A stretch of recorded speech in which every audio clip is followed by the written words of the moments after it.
Topic po natin, mga kakaibang senyales ng diabetes na hindi nyo pa alam, tuturo natin. Alam nyo naman, diabetes, delikado to, di ba? Oras na may diabetes tayo, babantayan natin maraming komplikasyon. Pwede sa puso, pwede sa stroke, pwede sa paa, pwede sa mata, maraming komplikasyon. So ito yung mga kakaibang signs na hindi mo napapansin. Tulad ng mga ihi ng ihi sa gabi, pwede ba yan? Pwede bang sign ng diabetes? Lalo na to, may ibang senyales ng diabetes sa gabi lumalabas. Kaya hindi natin napapansin. Tingnan natin, ha? Tulad nito, number 1, ihi ng ihi sa gabi. Okay? Ngayon, pag ihi ng ihi sa gabi, marami namang dahilan. Pwedeng prostate problem, pwedeng hindi dahil, pwedeng prostate, malaki prostate, pwedeng marami ka uminom ng tubig, pwedeng senior citizen na, lalaki o babae, pero pwede rin tong senyales ng diabetes. Bakit ihi ng ihi ang may diabetes? Ang nangyari po kasi, tumataas ang blood sugar sa dugo. So, pag maraming glucose, maraming sugar sa dugo, ang gagawin ng katawan natin, ipipilit niya iihi itong extra sugar, extra glucose. So, pag pinipilit niya ihi, ihi ka ng ihi sa gabi. Okay, so isang possible sign niya ng diabetes. Kung hindi yung maiba na banggit ko, prostate, at iba ba. Number 2, ito, pinapawisan sa gabi. Pawis na pawis.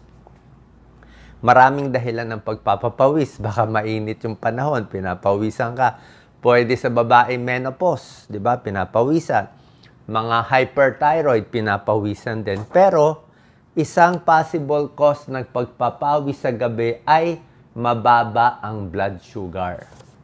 Lalo na kung meron kayong maintenance sa diabetes, possible, natutulog ka, bumabagsak yung blood sugar mo, hypoglycemia, kaya pinapawisan ka.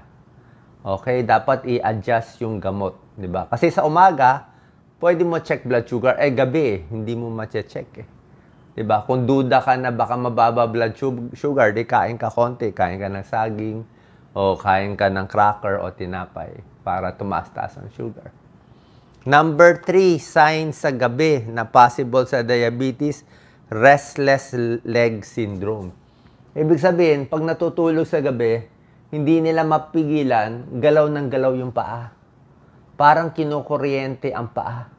Nangangati ang paa, sumasakit ang paa, humihilab, nangangati, parang may humihila, parang maraming langgam na naglalakad sa paa. Restless leg syndrome yan. Ngayon, merong ibang sakit.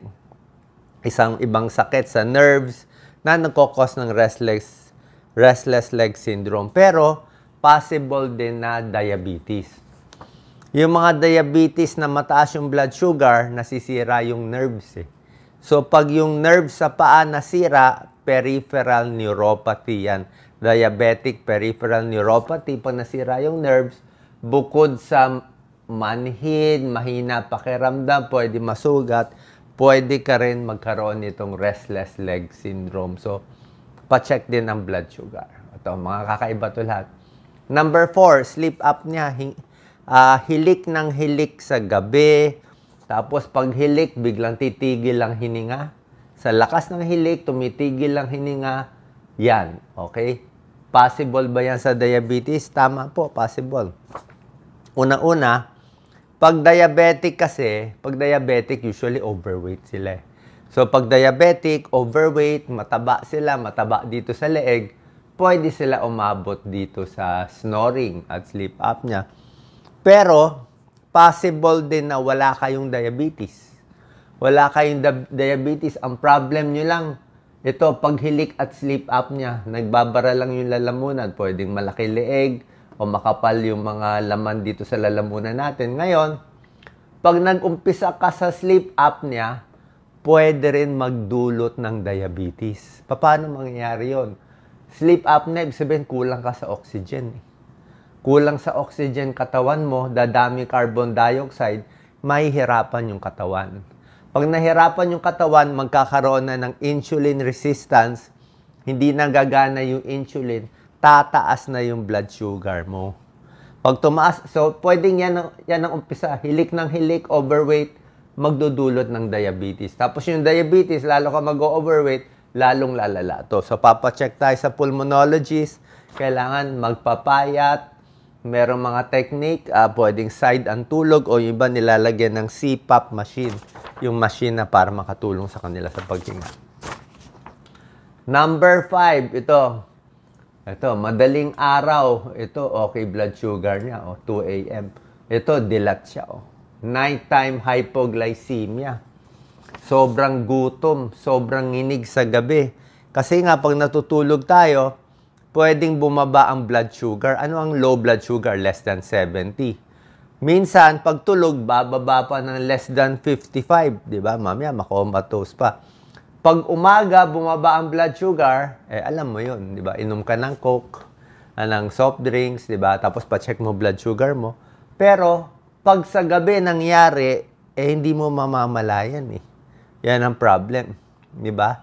So, pwede ka kumain something para malaman mo. Pwede mo i-adjust yung gamot mo. Hindi kasi ito napapansin. So, possible, kung may gamot ka sa diabetes, i-adjust. Or yung kain mo. Baka masyado maaga kain mo. Like ako, kain ko alas 6 ng gabi. Diba? Baka gugutumin na. So, pwedeng kain ka maaga. Pag mga 8 o'clock, meron kang konting meat, konting extra kain, kahit maliit na tinapay, para hindi ka gugutumin sa gabi. Yan, night time. Ito. Ayon sa isang pag-aaral, yung pagbagsak ng blood sugar, 50% nangyayari sa gabi. So, common to. Common to. Number 6, uhaw na uhaw pag madaling araw. Okay, sa gabi. Ito po, minsan, nakikita ko to sa maraming pasyente, ang unang sintomas ng diabetes, hindi yung mga mamanhid, yung sugat, hindi gumagaling. Late yun, mga late signs.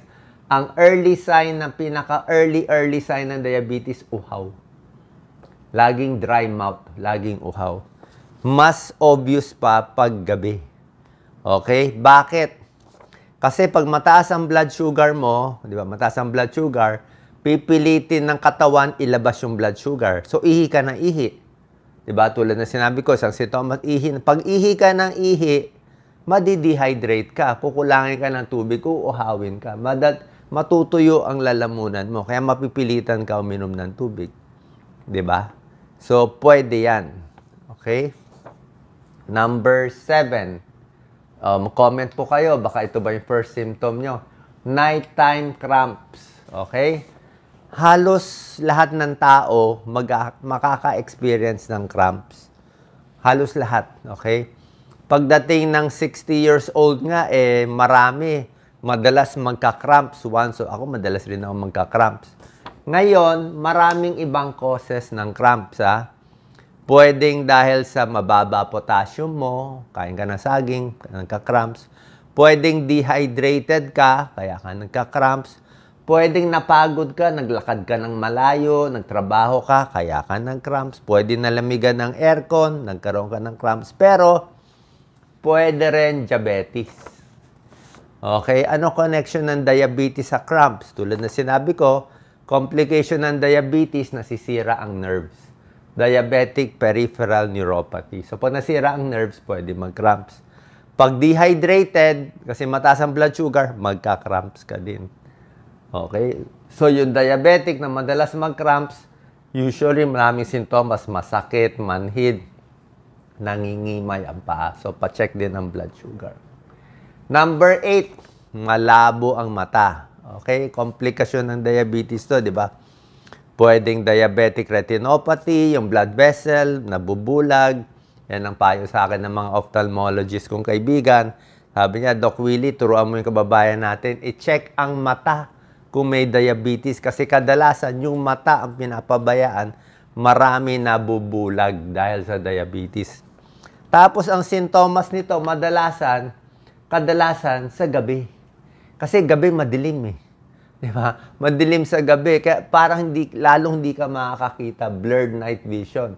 Pag sa umaga, maaraw, tingin mo nakakakita ka naman. Pero pag gabi, doon lumalabas yung walang ilaw sa gabi, doon parang lumalabo ang mata, hindi ka makakita ng kulay, parang may floater pa, parang may lumulutang-lutang, i-control ang blood sugar, pa-check sa ophthalmologist.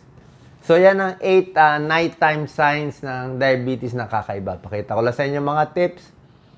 Normal blood sugar, 70 to 100. Okay?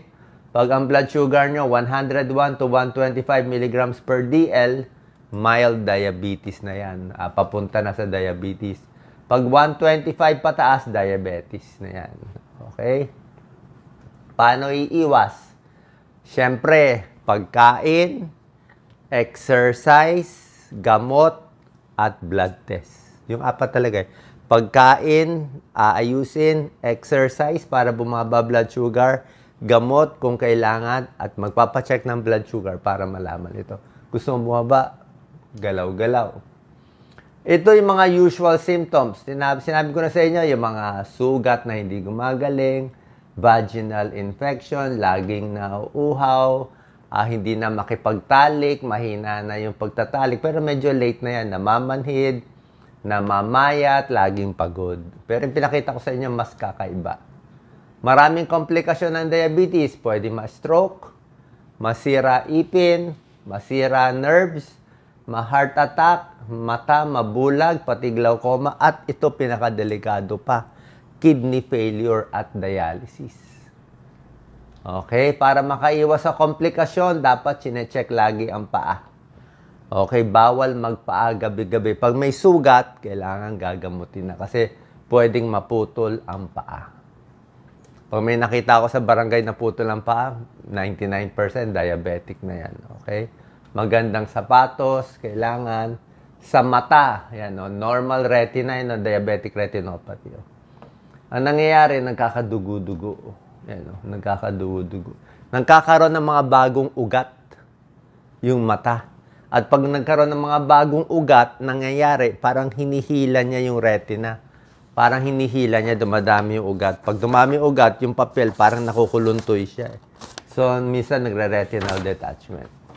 So, kailangan pa-check ang mata, lahat ng diabetes. Sayang din yung mata. Mahalaga po to. Okay? Pati ipin, importante. Oras na masira na yung ipin kasi nga mataas blood sugar, mabilis magka-infection. Gum disease. So, tamang pagkain, yung mga matatamis, 'di ba? Maalat, matataba, bawas talaga sa pagkain. Dapat talaga yung pagkain nyo pare-pareho ang dami, lalo na kuminom kayo ng gamot. Bawas stress, exercise. Pag may sakit, tumataas ang blood sugar. May binabantayan. Stress and diabetes, malaking connection. Mas stress yung tao, mas... Ito, picture lang, timbang. Minsan kailangan ng insulin treatment, rubber shoes, check ang blood pressure, check ang puso, check ang mata. May mga gamot na binibigay, okay, baka may nakita kayong fake news na maraming mga fake news maraming nagbebenta ng gamot. Pero ako, huwag kayong maniniwala sa fake news. Sinasabi ko sa inyo, harapan tayo na okay ang metformin.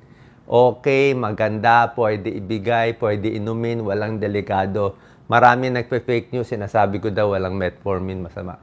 Kalokohan po yun, nagbebenta yun ng ibang gamot. So okay ang metformin, binibigay natin.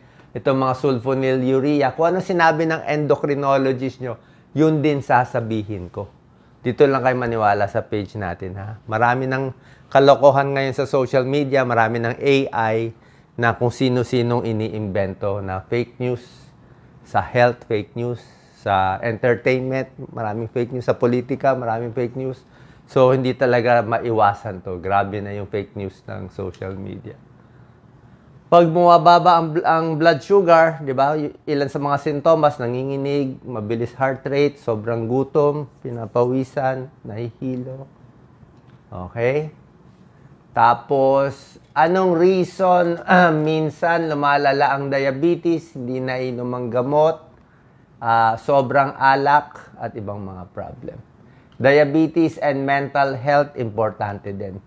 Mas stress tayo, meron tinatawag na diabetes distress. Pag diabetic, usually stress, may denial sa sakit, loneliness, walang motivation, frustrated, at takot sa sakit. Sundin nyo lang po to. Punta kayo sa endocrinologist nyo pag nakita mataas ang blood sugar. Salamat po.